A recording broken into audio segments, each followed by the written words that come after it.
Nitong April 2008, araw ng Kagitingan, sinagawa ni Beth Sioho, isang ultramarathon runner, ang advocacy run para sa paggunita sa mga hirap at sakripisyong dinaanan ng ating mga bayani.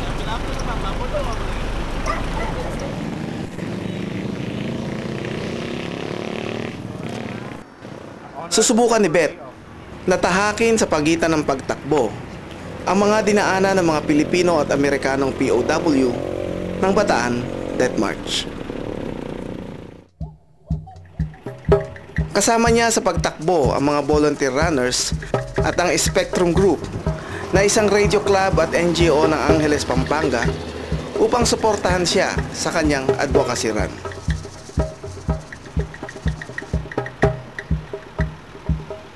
May layong halos 100 kilometro ang tinahak ng mga POW mula sa kanilang pinanggalingan sa Bataan patungo sa San Fernando at Clark Field sa Angeles, Pampanga bago sila isinakay sa tren patungo ng POW camps sa Capas, Tarlac.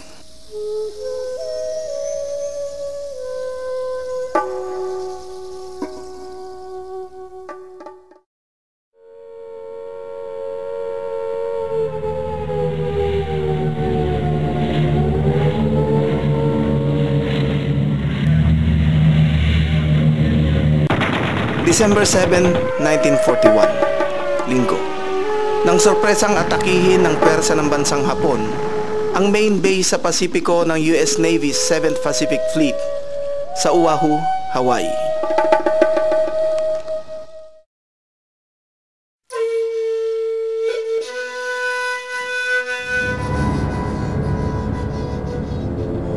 Isa sa isinunod na sakupin ang Pilipinas.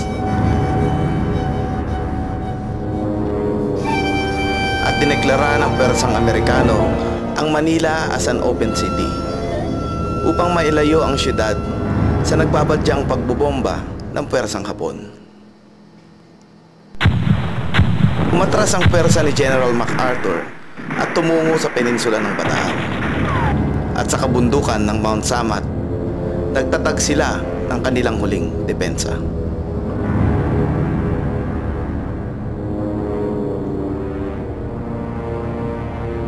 Orders from General MacArthur that the entire Commonwealth Army that is composed of Filipino soldiers will move to Bataan, and we were given dates when to be there. We had 5-6 months of fighting in Bataan. We were all hungry, we were all sick, we have no more needed ammunition, and we have been underfed for almost a month already before the surrender. By that time we went to Samat, and say, we were ready to surrender. We were preparing to surrender. There was no more food, medicine, everything.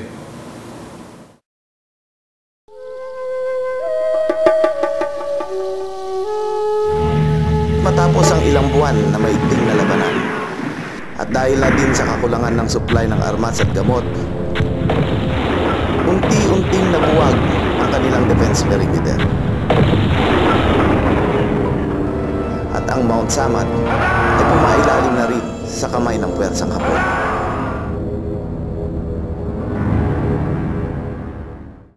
Kilometer 192 was at the end of Bataan.